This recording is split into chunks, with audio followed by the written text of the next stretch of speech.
പ്രസവിക്കാൻ വേണ്ടി ചാവള കുഴിച്ച കുഴിമടയിൽ പ്രസവിച്ച അവിടുത്തെ മണ്ണ് മാന്തി ആ മണ്ണിൽ തന്നെ ഈ കുട്ടിയെ അവിടെ മൂടുകയാണ്. അപ്പോൾ ജനങ്ങളുടെ അടുത്ത് പൊതുവെ ഒരു തെറ്റായ ധാരണ നിലനിൽക്കുന്നുണ്ട്. ഇവരെല്ലാം മനുഷ്യനെ ദ്രോഹിക്കുന്ന മുഹൂർത്തികളാണ്, അല്ലെങ്കിൽ നമുക്ക് ആവശ്യമില്ലാത്ത ദുർമൂർത്തികളാണ്. 400 കുട്ടിച്ചാത്തന്മാർ എന്നാ, അതിന് വേറൊരു ഭാഷയിൽ 900 കുട്ടിച്ചാത്തന്മാർ എന്ന് പറയാറുണ്ട്. 4442 മന്ത്രമുഹൂർത്തികളും അടങ്ങുന്നതാണ് കല്ലടിക്കോട് മലവാരം. ഈ പൊന്നുമലവാരത്തമ്മയ്ക്ക് ഈ പൂജ വെച്ച് നമ്മുടെ ഉദ്ദിഷ്ട കാര്യസാധ്യതകൾക്ക് വേണ്ടി പ്രാർത്ഥിച്ചാൽ വളരെ പെട്ടെന്ന് ഗുണം കിട്ടുന്നതായിട്ടാണ് കണ്ടുവരുന്നത്. അപ്പോൾ ഈ ചാത്തൻ ഒരു ആർമി തന്നെ ഉണ്ട്, ഒരു പട്ടാളുണ്ട്, ചാത്തൻ പട എന്നാ പറയുന്നത്. ആ പടയെ നിയന്ത്രിക്കുന്നത് ഈ കരിങ്കുട്ടിച്ചാത്തനാണ്. ഇത് മുഹൂർത്തി സേവ ചെയ്ത ആളുകൾക്ക് മായയിൽ നിൽക്കാൻ കഴിയുന്ന ഒരു പവറുണ്ടല്ലോ. കുലദൈവമാണ് അവൻ, മറ്റൊരു അമ്പലത്തിൽ പോകേണ്ട കാര്യമില്ല.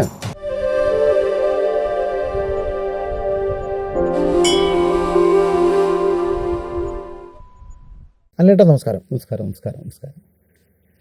നമ്മൾ ഈ മലയന്മാർ, മലയോര്, മലമ്പ്രദേശം, അതായത് നമ്മൾ ഈ നമ്മുടെ നാട്ടിൽ ജീവിക്കുന്ന മനുഷ്യരും മലയോരും ഒക്കെ തമ്മിൽ നമ്മുടെ ജീവിത രീതിയിലുള്ള വ്യത്യാസമാണ്. നമ്മളെന്തായാലും ആത്യന്തികമായി മനുഷ്യരാണല്ലോ. അപ്പോൾ ഈ മലയ സമ്പ്രദായങ്ങളുടെ ആചാര്യനായ താങ്കളെ സംബന്ധിച്ച് എന്താണ് ഈ മലയ സമ്പ്രദായങ്ങളിൽ നിന്ന് പറയാമോ? ഹരി ഓം, നമസ്തേ. മലയ സമ്പ്രദായം എന്നതല്ല ശരിയായ വാക്ക്. മലവാര സമ്പ്രദായം എന്നതാണ് ആ സമ്പ്രദായത്തിന് പറയുന്നത്. മലവാര സമ്പ്രദായം എന്ന് പറയുമ്പോൾ മലവാരം എന്താണെന്നറിയണം. മലവാരം എന്ന് പറയുന്നത് ഉയർന്നു നിൽക്കുന്ന ഒരു പർവ്വതം പോലത്തെ മലയും അതിന് താഴെയുള്ള വാരങ്ങളും, ഉദാഹരണത്തിന് പ്രകൃതി മുഴുവൻ ഉൾക്കൊള്ളുന്നതാണ് മലവാര സമ്പ്രദായം. ഒരു ദേവീ ചൈതന്യമാണ് ആ മലവാരത്തിൻ്റെ അമ്മയായ കരിനീലിയമ്മ എന്ന മലവാരത്തമ്മ. ഈ മലവാരത്തമ്മയ്ക്ക് ശ്രീ പരമേശ്വരി അല്ലെങ്കിൽ ശ്രീ പാർവതി എന്നൊരു പേര് കൂടിയുണ്ട്. ശ്രീ പരമശിവൻ പള്ളിനായാട്ടിനു പോകുന്ന സമയത്ത് കാട്ടിൽ നിന്നും കാണുന്ന കൂളിവാക എന്ന് പറയപ്പെടുന്ന ഒരു കാട്ടു സ്ത്രീയിൽ നിന്നും പരമശിവനാൽ ഒരാഗ്രഹം അറിയിക്കുകയാണ് കൂളിവാകയോട്. എന്നുവെച്ചാൽ പരമശിവന് കൂളിവാകയിൽ ഒരു താല്പര്യം തോന്നുക. ആ പരമശിവനോട് അങ്ങനെ ഒരു താല്പര്യം തോന്നുന്ന സമയത്ത് കൂളിവാക ഭയപ്പെട്ടുകൊണ്ട് ശ്രീപാർവതിയെ ധ്യാനിച്ച് പ്രാർത്ഥിച്ച് പ്രത്യക്ഷപ്പെടുത്തുകയാണ്. അപ്പോൾ ഈ ശ്രീപാർവതി എന്ന് പറയുന്നത് ഭഗവാന്റെ തന്നെ ഭാര്യയാണ്. അതെ, തീർച്ചയായും ഭഗവാന്റെ ഭാര്യയിലേക്കാണ് ഇവർ അഭയം തേടി പോകുന്നത്. തീർച്ചയായും ഇങ്ങനെ നിങ്ങളുടെ ഭർത്താവ് എൻ്റെ അടുക്കലേക്ക് ഇങ്ങനെ ഇത്തരത്തിൽ ആവശ്യവുമായി വന്നിരിക്കുന്നു. അപ്പോൾ ഭക്തയാണ് പാർവതിയുടെ, അല്ലേ? അതെ, ശ്രീപാർവതിയുടെ ഭക്തയാണ് കൂളിവാക എന്നാണത്. അപ്പോൾ ആ കൂളിവാകയോട് അങ്ങനെ ശ്രീപാർവതി പ്രത്യക്ഷപ്പെട്ട് കൂളിവാകയോട് പറയുക, നീ പേടിക്കണ്ട, നിന്റെ മായയായി ഞാൻ നിൽക്കാം, നീ മാറ്, നിന്റെ ശരീരത്തിലേക്ക് എൻ്റെ ശക്തിയോട് കൂടി ഞാൻ കയറാം, നീ ഭയപ്പെടണ്ട എന്ന് പറഞ്ഞ് കൂളിവാകയെ സമാധാനിപ്പിക്കുക. ആ കൂളിവാകയുമായി ശിവനിൽ നടക്കുന്ന ക്രീഡയിൽ നിന്നാണ് 400 കുട്ടിച്ചാത്തന്മാർ ജന്മമെടുക്കുന്നത്. 400 കുട്ടിച്ചാത്തന്മാർ എന്നാ, അതിന് വേറൊരു ഭാഷയിൽ 900 കുട്ടിച്ചാത്തന്മാർ എന്ന് പറയാറുണ്ട്. മാത്രമല്ല അതോടുകൂടി തന്നെ അവരെ സേവിച്ചു നിൽക്കുന്നതായ 4442 മന്ത്രമുഹൂർത്തികളും അടങ്ങുന്നതാണ് കല്ലടിക്കോട് മലവാരം. കല്ലടിക്കോട് മലവാരത്തിൻ്റെ ശക്തി മറ്റുള്ളതിൽ നിന്ന് വ്യത്യസ്തമാണ്. വളരെ പെട്ടെന്ന് ഗുണത്തിൽ കിട്ടുന്ന ചൈതന്യമാണ് മലവാര ശക്തികളും മുഴുവൻ. അത് എന്തുകൊണ്ടാണെന്ന് വെച്ച് കഴിഞ്ഞാൽ മലവാരത്തിൻ്റെ ശക്തിയായ ഈ കരിനീലി അമ്മയുടെ അടുത്തോ അല്ലെങ്കിൽ ഈ മലവാരത്തമ്മ എന്ന് പറയുന്ന ഈ ചൈതന്യത്തിൻ്റെ അടുത്തോ നമ്മൾ പ്രാർത്ഥിച്ചു കഴിഞ്ഞാൽ, ഒരു കാര്യസാധ്യത്തിന് വേണ്ടി നമ്മൾ പ്രാർത്ഥിച്ചു കഴിഞ്ഞാൽ, ഈ ആർമി അല്ലെങ്കിൽ ഇവരുടെ ഈ പട്ടാളം മുഴുവൻ അനുഗ്രഹിക്കുക. അമ്മ ഈ മക്കളോട് മുഴുവൻ പറയുകയാണ് ഈ ആവശ്യത്തെ നിറവേറ്റി കൊടുക്കുക. ഭഗവാൻ ശ്രീപരമേശ്വരൻ നായാട്ടിനിറങ്ങുന്നു, കൂളിവാകയെ കാണുന്നു, ആകൃഷ്ടൻ ആകുന്നു. പാർവതീദേവിയെ കൂളിവാക പ്രാർത്ഥിക്കുന്നു. ദേവി കൂളിവാകയിൽ പ്രവേശിക്കുന്നു, ഗർഭം ധരിക്കുന്നു. ഈ ഗർഭം ധരിച്ച ശേഷം ഇങ്ങനെ അവരുടെ ആ ഗർഭധാരണത്തിന് ശേഷമുള്ള കാര്യങ്ങളും, പിന്നെ ഇവർക്കൊരു സഹോദരനുണ്ട്, എന്ന് പറഞ്ഞ് കേട്ടിട്ടുണ്ട്. എന്താണ് ആ കാര്യം? ആ കുട്ടികൾക്ക് ഇപ്പോൾ പറയുന്ന ചാത്തന്മാർക്ക് ജന്മം കൊടുത്ത ഇതൊക്കെ ഉണ്ടല്ലോ, ആ ചാത്തന്മാർക്ക് ജന്മം കൊടുത്തതുവരെയും അതിനുശേഷവും ഒക്കെ ഒരു വലിയ അങ്ങനെ അതിനെക്കുറിച്ചൊക്കെ നമ്മളിങ്ങനെ ഒരു ചെറിയ കേട്ടറിവുകളുണ്ട്. അതെ, കല്ലടിക്കോട് മലവാരത്തിൽ ഈ മലവാരങ്ങൾ തന്നെ ഒരുപാട് മലകളാണ്. ഒരുപാട് മലകൾ ചേർന്നിട്ടാണ് ഈ മലവാരത്തേക്ക് എത്തുന്നത്. ഇപ്പോൾ ചുള്ളിമല, കള്ളിമല, അങ്ങനെയുള്ള ഒരുപാട് മലകളുണ്ട്. ഈ മലകളുമായിട്ടാണ് ഈ കൂളിവാക വസിച്ചു പോരുന്നത്. ഈ കൂളിവായുടെ സഹോദരൻ എന്ന് പറയുന്നതാണ് പുല്ലുവൻ ചാത്തൻ. പുല്ലുവൻ ചാത്തൻ എന്ന സഹോദരനാണ് ഈ കൂളിവാകയ്ക്ക് ഇന്നും തണലായി നിന്നിരുന്നത്. എന്ത് കാര്യത്തിനും ഈ കൂളിവാകിനെ സംരക്ഷിച്ചു പോന്നിരുന്നത് ഇതാണ്. ഇങ്ങനെ ഒരു ഗർഭം ധരിച്ച വിവരം ഈ പുല്ലുവൻ ചാത്തൻ അറിയുകയാണ്. പുല്ലുവൻ ചാത്തൻ അറിഞ്ഞോടുകൂടി ഈ കൂളിവാക കാടുകളിലൂടെയൊക്കെ നടക്കൽ തുടങ്ങി. ഇതിങ്ങനെ ആയപ്പോൾ എല്ലാ കാടുകളിലും പോയി, എല്ലാ മലകളിലും കയറി. ഇതെന്തായാലും 10 മാസം കഴിയണമല്ലോ. അവസാനം 10ാമത്തെ മാസം ആകുമ്പോൾ ഈ കല്ലടിക്കോട് എന്ന് പറയുന്നതായ മലമുകളിലേക്ക് കയറുകയാണ് പ്രസവിക്കുന്നതിന് വേണ്ടി. കല്ലടിക്കോട് മലവാരത്ത് പോയി ഈ പ്രസവിക്കുന്നതിൻ്റെ മുൻപ് തന്നെ അവിടുന്ന് ഒരുപാട് ആഹാരങ്ങൾ ഒന്നും കഴിക്കുന്നില്ല. അപ്പോൾ ചക്കയുടെ ചവള്, പച്ചച്ചണ്ണ ചവള്, അങ്ങനെയുള്ള സാധനങ്ങൾ, പച്ചവെള്ളം, ഇത്തരമുള്ള തീർത്ഥങ്ങളൊക്കെ കഴിച്ചാണ് അവർ ജീവിച്ചു പോന്നിരുന്നത്. അങ്ങനെ ഒരു മുത്തി എന്ന് പറയുന്നതായ കല്ലടിക്കോട് പ്രധാനപ്പെട്ട ഒരു സാധനമാണ്. മുത്തി എന്നൊരു കുളത്തുനിന്ന് കുളിയൊക്കെ കഴിഞ്ഞ് അവരിങ്ങനെ നടക്കുകയാണ് പ്രസവിക്കാൻ വേണ്ടിയിട്ട്. അങ്ങനെ കല്ലടിക്കോട് മലവാരത്ത് പോയി കാളി എന്നൊരു ചതുരക്കല്ല്, ഒരു കരിങ്കല്ലിൻ്റെ താഴെ ചെന്ന് അവിടുന്ന് ദാഹത്തോടു കൂടി ഈ ചാവള് എന്ന് പറയുന്ന സാധനത്തിനെ കുഴിച്ചെടുക്കുകയാണ്. കുഴിച്ചെടുത്ത് ആ ചാവള് കുഴിച്ച കുഴിമടയിലാണ് ഈ പ്രസവം നടക്കുന്നത്. പ്രസവിച്ച ഉടനെ തന്നെ കൂളിവാക തിരിഞ്ഞു നോക്കിയപ്പോൾ ഭയപ്പെട്ടു പോയി. വളരെ വലിയ ഭീകരമായ ഒരു ഭാവത്തിലാണ് ഈ ചൈതന്യം ഇരിക്കുന്നത്. തൻ്റെ കുഞ്ഞിന് പപ്പടത്താടിയുണ്ട്, പരമ്പൻ മീശയുണ്ട്, കൂട്ടുപിരിയാണ്, കുറും കണ്ണാണ്, വലിയ ജടയോടുകൂടി, ഭീകരമായ ദൃഷ്ടിയോടുകൂടി, വലങ്കയ്യിൽ പൊന്മുടിങ്കൂലും ഇടങ്കയ്യിൽ വജ്രവാഷ്ടവും അരമണിയും ചെലമ്പെല്ലാം അണിഞ്ഞൊരു ഭാവത്തിലുള്ള ഒരു കുട്ടിയെയാണ് കാണുന്നത്, മായയായി കാണുന്നത്. കണ്ടോടുകൂടി ഈ കൂളിവാക ഭയപ്പെട്ട് ഈ മണ്ണ് മാന്തി, ഈ പ്രസവിക്കാൻ വേണ്ടി ചാവള് കുഴിച്ച കുഴിമടയിൽ പ്രസവിച്ച അവിടുത്തെ മണ്ണ് മാന്തി ആ മണ്ണിൽ തന്നെ ഈ കുട്ടിയെ അവിടെ മൂടുകയാണ്. ഒരു കണ്ണൻ ചിരട്ട കൊണ്ട് ഒരു അടപ്പ് വെച്ചു, ഒരു കരിമ്പാറ വലിച്ചിട്ട് അതിൻ്റെ മുകളിലിട്ടു അടയാളം. അതിനുശേഷം അവിടെ ഒരു നിഴൽ, ഒരു അടയാളം വേണമല്ലോ ഇതിനെ, മറവ് ചെയ്യുന്ന പോലത്തെ ഒരു അടയാളം വെച്ചിട്ട് ഒരു തെച്ചിക്കൊമ്പ് ഒടിച്ചിട്ട് അവിടെ ഒരു നിഴലും കുത്തി. അവിടുന്ന് തിരിച്ചു പോന്നു. പുല്ലുവൻ ചാത്തൻ ഒരുപാട് മലവാരങ്ങളുണ്ട്, ചുറ്റിപ്പോകുമ്പോൾ വലിയൊരു ശാസ്ത്രവിധി കൂടെ ഒരുപാട് പറയേണ്ടതുണ്ടത്. അങ്ങനെ താഴെ വന്ന് ഈ പുല്ലുവൻ ചാത്തൻ്റെ അടുത്ത് വീണ്ടും വരികയാണ്. പുല്ലുവൻ ചാത്തൻ ഇത് കണ്ടോടുകൂടി കൂളിവാകയോട് ചോദിക്കുക, നിൻ്റെ വയറ്റിലെ കുട്ടി എവിടെയെന്ന് ചോദിക്കുകയാണ്. അപ്പോൾ ഈ കൂളിവാക പറയുകയാണ്, കത്തിപ്പോയി അച്ഛാ, കരഞ്ഞുപോയി, കത്തിയും കരഞ്ഞും പോയി, കാരണം അത് അലസിപ്പോയി എന്നുള്ളതാണ് പറയുന്നത്. ഇത് കേട്ടപ്പോൾ ചാത്തന് ദേഷ്യമായതുകൊണ്ട് ചാത്തൻ മുടി കുത്തി പിടിച്ചിട്ട് ഒരു വടിയെടുത്തിട്ട് ഇവളെ അടിക്കുകയാണ്, അരയ്ക്കും താഴെ അടിക്കുകയാണ്. കൂളിവാക വിഷമത്തോടു കൂടി കരഞ്ഞ് ഈ പുല്ലുവൻ ചാത്തനോട് സങ്കടം പറയുക, ഞാൻ പെറ്റ പുത്രൻ, എൻ്റെ ഭാവം ഇതാണ്, അത് കണ്ട് പേടിച്ച് ഞാൻ ഇങ്ങനെ കല്ലടിക്കോട് മലവാരത്ത് ആ ചാവള് കുഴിച്ച കുഴിമടയിൽ മാന്തി മൂടിയിട്ടിരിക്കുകയാണ്. ഇത് കേട്ടോടുകൂടി ഇവർ പടയും പട്ടാളത്തോടു കൂടി ഇവരുടെ നായാട്ട് എല്ലാവരും കൂട്ടി മലവാരത്തേക്ക് ഇവർ പോവുകയാണ്. അവിടെ ചെന്ന് കാണുന്ന സമയത്ത് ഈ ഭാവത്തോടു കൂടി നല്ലൊരു കാട്ടിപ്പോത്തിൻ്റെ മുകളിൽ നിൽക്കുകയാണ് ഈ രൂപം. രൗദ്രമായ ആ ഭാവത്തെ കണ്ട് ഭയപ്പെട്ടതാണ്. ഭയപ്പെട്ടു പോയി എന്നാ പുല്ലുവൻ ചാത്തനും ഭയപ്പെട്ടു എന്നുള്ളതാണ് പറയുന്നത് ആ ഭാവത്തെ കണ്ടപ്പോൾ. അപ്പോൾ പറയാണ് ഈ ചാത്തൻ, പേടിക്കേണ്ട, ഭയപ്പെടണ്ട, എൻ്റെ അച്ഛൻ ശ്രീമഹാദേവനാണ്, പരമശിവനാണ്, എൻ്റെ അമ്മ ശ്രീപാർവതിയാണ് എന്ന് പറഞ്ഞപ്പോഴാണ് ഇവർക്ക് സമാധാനമായിട്ടുള്ളത്. ആ രൂപേണയാണ് ഈ ചാത്തൻ നിൽക്കുന്നത്. പക്ഷേ ആ പ്രസവത്തിൽ നിന്ന് ഒരു കുട്ടി മാത്രമല്ല, 400 കുട്ടിച്ചാത്തന്മാരാണ് ജന്മം എടുത്തിട്ടുള്ളത്. ഒന്ന് തൊട്ടായി 400 ജന്മങ്ങളാണ് അതിൽ നിന്നുണ്ടായിട്ടുള്ളത്. മാത്രമല്ല ഇവർക്ക് തന്നെ കൂട്ടായും കൊണ്ട് അവർക്ക് 4442 മന്ത്രമുഹൂർത്തികളും കൂടെ നിൽക്കുക. അതുകൊണ്ടാണ് മലബാർ സമ്പ്രദായത്തിന് ഇത്രയും ശക്തി ആർജിക്കാൻ കാരണം. ഈ കൂളിവാകയുടെ കഥ അങ്ങനെയാണ്. ശ്രീ കൂളിവാകാൽ എന്ന് പറഞ്ഞാൽ ഈ ശ്രീപാർവതി തന്നെ, അച്ഛൻ പരമശിവനും, അതാണ് പറയപ്പെടുന്നത്. മലബാർ സമ്പ്രദായത്തിലെ ഈ കൂളിവാക അല്ലെങ്കിൽ ശ്രീ പരമേശ്വരി, അതിൽ നിന്നാണ് മാന്ത്രികം തന്നെ ഉടലെടുക്കുന്നത്.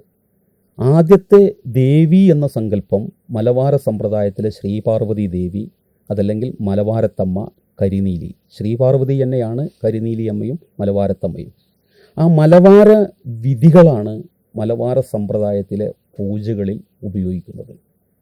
ആദ്യകാലത്തിൽ നമ്മൾ ഉപയോഗിച്ചു പോന്നിരുന്നത് മുഴുവൻ ഇത്തരത്തിലുള്ള ആചാരങ്ങളും അനുഷ്ഠാനങ്ങളുമാണ്. മലബാർ സമ്പ്രദായത്തിലെ ഇത്തരത്തിലുള്ള സേവാമുഹൂർത്തികൾ, കരിങ്കുട്ടി സേവ അല്ലെങ്കിൽ പറക്കുട്ടി സേവ, അങ്ങനെയുള്ള ഒരുപാട് ഈ ചാത്തന്മാരിൽ ഈ 400 കുട്ടിച്ചാത്തന്മാരിൽ ഓരോരുത്തരെയും സേവ ചെയ്ത് അവരെ നമ്മളിലേക്ക് നമ്മളുടെ കാര്യസാധ്യത്തിന് വേണ്ടി ഉയർത്തപ്പെട്ടു കൊണ്ടുവരുന്നുണ്ട്. അപ്പോൾ എന്നെ സംബന്ധിച്ചിടത്തോളം എൻ്റെ പൂർവികരിൽ നിന്ന്, എൻ്റെ അച്ഛൻ, എൻ്റെ മുത്തച്ഛൻ, അവരിൽ നിന്ന് കിട്ടിയ ഒരു സിദ്ധിയും അവർ തന്ന ഒരു വാമൊഴിയിലൂടെ അവർ പകർന്നു തന്ന അറിവുമാണ് ഞാൻ ഈ കല്ലടിക്കോട് മലബാർ സമ്പ്രദായ രീതിയിലേക്ക് എത്തുന്നത്. ഏകദേശം ഒരു 850 വർഷം പഴക്കത്തോടു കൂടിയുള്ളതാണ് എൻ്റെ ആരാധനാ ക്ഷേത്രം. അവിടെ വാഴുന്നത് ഈ പൊന്നു മലബാരത്തമ്മയും പൊന്നുണ്ണി വിഷ്ണുമായിയും പുന്നാരക്കരിങ്കുട്ടിയും ആദിഗുരുമുത്തനും മലവായിയും മലങ്കുറത്തി.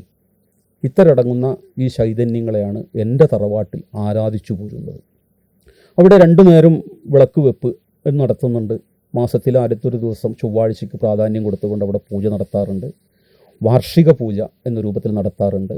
അവിടെ ഈ മലബാരത്തമ്മയ്ക്ക് കൃത്യമായി വേണ്ട പൂജകൾ വറുപൊടി നേദ്യങ്ങളാണ്. അവർക്ക് ഈ മലബാരത്തമ്മയ്ക്ക് സമർപ്പിക്കുമ്പോൾ നമ്മൾ നെല്ല് വറുത്തു പൊടിച്ച തവിടും കുറച്ച് വെറ്റിലയും അടയ്ക്ക കഷ്ണങ്ങളാക്കിയതും ചുണ്ണാമ്പും ഒരു കണ്ണി പുകലയും മൂത്ത് നിറച്ച മുട്ടിപ്പാനി കള്ള്, നല്ല പനയുടെ കുറച്ച് കള്ളും, ഇതാണ് പൊന്നു മലബാരത്തമ്മയ്ക്ക് പൂജ. ഈ പൊന്നു മലബാരത്തമ്മയ്ക്ക് ഈ പൂജ വെച്ച് നമ്മുടെ ഉദ്ദിഷ്ട കാര്യസാധ്യതകൾക്ക് വേണ്ടി പ്രാർത്ഥിച്ചാൽ വളരെ പെട്ടെന്ന് ഗുണം കിട്ടുന്നതായിട്ടാണ് കണ്ടുവരുന്നത്. മറ്റുള്ളതിൽ നിന്ന് വ്യത്യസ്തമായും കൊണ്ട്, ഇപ്പോൾ ശൈവമായാലും വൈഷ്ണവായാലും അതിൽ നിന്ന് വ്യത്യസ്തമായും കൊണ്ട് ഈ കൗളാചാരത്തിൽ, മലബാർ സമ്പ്രദായത്തിൽ ഇതിൻ്റെ ശക്തി വർദ്ധിക്കാൻ കാരണം വളരെ വലിയ പൂജകളൊന്നും ഇതിന് പറയുന്നില്ല.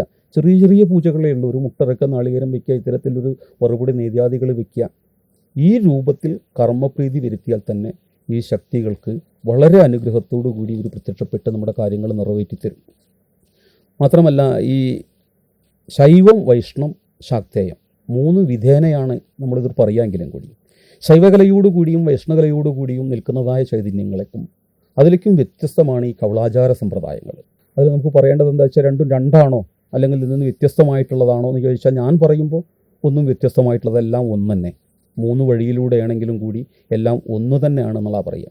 അപ്പോൾ ശാക്തേയ കർമ്മങ്ങൾക്ക്, കൗളാചാര കർമ്മങ്ങൾ ചെയ്യുമ്പോൾ കൂടുതൽ ഫലം കിട്ടാൻ കാരണം ഇത്രയും പവറോട് കൂടിയിട്ടുള്ള ഈ ചൈതന്യം മലബാരത്തിനുണ്ട് എന്നുള്ളത് കൊണ്ടാണ്. ഈ മലബാര സമ്പ്രദായത്തിലെ ആചാര്യന്മാർ നിരവധിയുണ്ട്. ഓരോരോ താവഴിക്കനുസരിച്ച്, ഓരോ സമുദായത്തിനനുസരിച്ച് അങ്ങനെയൊക്കെ ഉണ്ട്. ഓരോ സമുദായത്തിൻ്റെയും ഓരോ ദേവന്മാർ. ഇപ്പോൾ കരിങ്കുട്ടിയെ സേവ ചെയ്തിട്ട് അവർ കുടിവെച്ച് അവർ കുലദേവതയായിട്ട് ആചരിക്കുന്നവരുണ്ട്. അതുപോലെ തന്നെ പറക്കുട്ടിയിൽ ആരാധിക്കുന്നവരുണ്ട്. അങ്ങനെ വ്യത്യസ്തമായി ഗുളികനെ ആരാധിച്ചു പോരുന്നവരുണ്ട്. അങ്ങനെ വ്യത്യസ്തമായ ഓരോ ചാത്തന്മാരെയും ആരാധിച്ചു പോരുന്ന ഒരു സമുദായങ്ങൾ തന്നെ ഉണ്ട്. അപ്പോൾ പൊതുവെ പറയുകയാണെങ്കിൽ ഈ അടിസ്ഥാന വർഗങ്ങളുടെ മുഴുവൻ ഒരു കുലദേവത എന്ന രീതിയിലേക്ക് ഈ മലബാർ സമ്പ്രദായത്തിലെ ശക്തികളെ വാഴ്ത്തപ്പെട്ടിട്ടുണ്ട്. ആചാരങ്ങളിൽ പഴയ കാലങ്ങളിൽ കല്ലടിക്കൂട് പോലത്തെ മലബാരത്ത് എൻ്റെ ഒരു ഗുരുചൈതന്യം ഏകദേശം 850-900 വർഷം മുന്നേ രാജ്യം മുഴുവൻ, നാട് മുഴുവൻ വിട്ടുപോയും കൊണ്ട് അവിടെ പോയി കല്ലടിക്കൂട് മലബാരത്തമ്മയും മലബാർ സമ്പ്രദായങ്ങളെ പഠിച്ചു, സേവിച്ച്, വശമാക്കിയിരുത്തി തൻ്റെ നാടിനും തൻ്റെ കുലത്തിനും ലോകർക്കു മുഴുവൻ ഗുണം കിട്ടുന്നതിന് വേണ്ടി മുറത്തോളം മണ്ണ് തരാം അമ്മേ, എൻ്റെ കൂടെ വരൂ എന്നും പറഞ്ഞ് എൻ്റെ വീടിൻ്റെ മുറ്റത്തന്ന് ചാളയാണ്, ചെറിയ വീടൊന്നുമില്ലല്ലോ, ആ ചാളയിൽ എൻ്റെ ഗുരുചൈതന്യങ്ങൾ കൊണ്ടുപോയി അതിനൊരു കല്ല് കുത്തി പ്രതിഷ്ഠിച്ചു എന്നാണ് പറയുന്നത്. അവർക്ക് കൊടുക്കുന്ന നേദ്യങ്ങൾ ഇത്തരത്തിലുള്ള അരി വറുത്തതും തവിടും ഒരു ലേശം ചെത്തിയുറക്കിയ കള്ളും മീനോ അത്തരത്തിലുള്ള അപ്പം, മട, അരി വറുത്തത്, പ്രകൃതിയിലുള്ള അത്തരം ഭക്ഷണങ്ങൾ കൊടുത്താണ് അവരെ തൃപ്തിപ്പെട്ടിരുന്നത്. ചേട്ടാ, ഈ ശൈവം, വൈഷ്ണവം, ശാക്തേയം ഇത് നമുക്ക് അറിയാവുന്നതാണ്. എന്നാൽ അതിലേതാണ് ഈ കൗളാചാര്യം? അതിൽ ശാക്തേയം എന്ന വിഭാഗത്തിലാണ് ഈ കൗളം വരുന്നത്. കൗളാചാരം എന്നാണ് പറയുക. ഈ ശാക്തേയത്തിൽ തന്നെ ശാക്തേയ കർമ്മങ്ങൾ ഇപ്പോൾ മദ്യമാംസാദികൾ വയ്ക്കുന്നതിനു പകരം തേൻ പോലത്തെ കാര്യങ്ങൾ വെച്ച് പൂജ സമർപ്പിക്കുന്ന ഒരു വിഭാഗവും, കള്ളും തവിടും അരിവറുത്തതും എന്ന് പറഞ്ഞ് മധ്യമവിധി പ്രകാരം ഇത്തരത്തിലുള്ള കൗളാചാര കർമ്മങ്ങൾ ചെയ്യുന്നവരും നിലവിലുണ്ട്. ശാക്തേയം എന്ന് പറഞ്ഞാൽ അത് കൗളത്തിൽ പെടുന്നതാണ്, കൗളാചാരത്തിൽ പെടുന്നതാണ് ശക്തി, ശാക്തേയം. അതെ, അതാണ് ഈ ശാക്തേയം. പക്ഷേ ഇന്ന് സമൂഹത്തിൽ തെറ്റിദ്ധരിക്കപ്പെടുന്ന ചില കാര്യങ്ങൾ നടക്കുന്നുണ്ട്. ഇത്തരത്തിലുള്ള ഈ കൗളാചാര കർമ്മങ്ങൾ നടത്തുന്നത് മുഴുവൻ കാരണം ഇത്തരത്തിലുള്ള മുഹൂർത്തികൾക്ക് ചെത്തിയിറക്കിയ പനങ്കളിലും ചുട്ടിറച്ചിയും ചുടുപൂജയും പച്ചിറച്ചിയും പനങ്കളിലൊക്കെ കർമ്മമായി നീതിക്കുമ്പോൾ അത് കള്ളുകുടിച്ച് ഉന്മാദത്തോടു കൂടി ആടുന്നതിന് വേണ്ടിയിട്ടുള്ള ഒരു ക്രിയകളാക്കി മാറ്റപ്പെട്ടു അല്ലെങ്കിൽ മാറ്റപ്പെടുന്നുണ്ട് എന്നൊരു അവസ്ഥ നിലവിൽ വരുന്നുണ്ട്. ശരിക്കും പൂജാരി അങ്ങനെയൊന്നും ചെയ്യാൻ പാടില്ല. ഒരു കാരണവശാലും കൗളാചാരം എന്നല്ല, ഒരു പൂജാരികൾക്കും കലശം കഴിച്ച്, അതായത് മധു സേവിച്ചുകൊണ്ട് പൂജ ചെയ്യാൻ വിധിയില്ല. മധു കഴിച്ച് അല്ലെങ്കിൽ കള്ള് കഴിച്ച് അവൻ പൂജ ചെയ്ത് കഴിഞ്ഞാൽ അവൻ്റെ മെമ്മറി എന്തായാലും മാറിയിരിക്കും. ഏത് ചാത്തനായാലും ഏത് മൂർത്തികളായാലും സേവ ചെയ്തവനായാലും ശരി, അമിതമായി മദ്യം കഴിച്ചു കഴിഞ്ഞാൽ അവൻ്റെ ബുദ്ധി മാറും, അവൻ ഈ കർമ്മത്തിൽ നിന്ന് വ്യതിചലിക്കപ്പെടും. അതുകൊണ്ട് കർമ്മം ചെയ്യുന്നതായ ഈ പൂജകനും ഗുണമില്ല, അത് ചെയ്യിക്കുന്നവനും ഗുണമില്ലാത്ത അവസ്ഥയാണ് വരാൻ. പൊതുവെ അങ്ങനെ തെറ്റായ ധാരണകൾ, ഇത് കള്ള് കുടിച്ചാലാണ് ചെയ്യാൻ പറ്റൂ, ഇല്ല കള്ളും കോഴിയും അറുത്തിട്ട് ആ കുരുതി അർപ്പണങ്ങളും കോഴികളും കള്ളും കുടിച്ചിട്ട് എന്നത് ചെയ്യാൻ പാടൂ, അങ്ങനെ നിയമങ്ങളില്ല.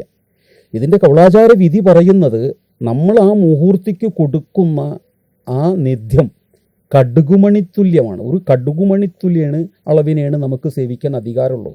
അത് അവർക്ക് കൊടുത്തതിൻ്റെ ശേഷം അവരിൽ നിന്ന് കിട്ടുന്ന നിത്യപ്രസാദമാണ് ഈ സാധനം.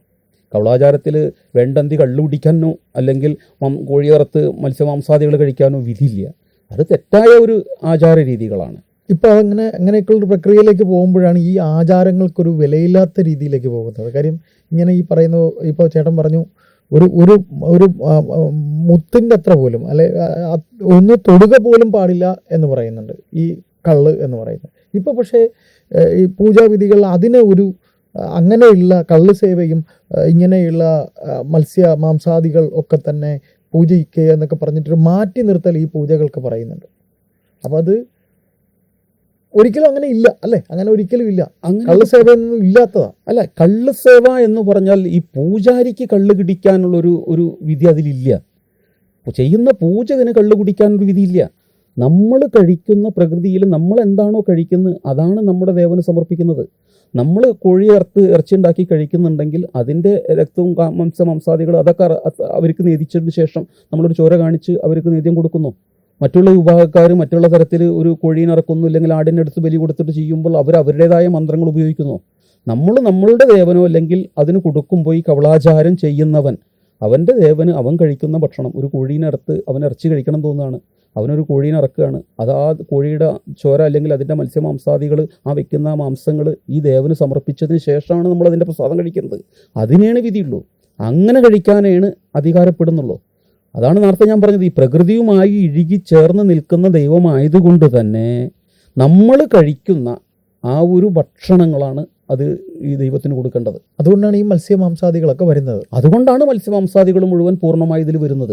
ഈ ദേവ ചൈതന്യങ്ങൾ മുഴുവൻ അത് കഴിച്ചവരാണ്. അവർക്ക് പാൽപ്പായസം അറിയില്ല. ഈ കരിങ്കുട്ടിച്ചാത്തനം കല്ലടിക്കൂട് മലബാരത്ത് അങ്ങനെ ഒരു സാധനം അറിയില്ല. പാലിനെക്കുറിച്ച് അറിയില്ല. പഴം പഞ്ചസാര എന്താണെന്നറിയില്ല. തിരുമധുരം എന്താണെന്നറിയില്ല. കഠിനപ്പായസം എന്താണെന്നറിയില്ല. അവരത് കഴിച്ചിട്ടില്ല.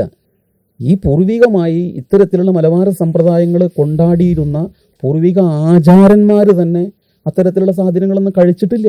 അവർ കഴിക്കുന്നത് അവരവരെ ദേവന് കൊടുക്കുന്നു.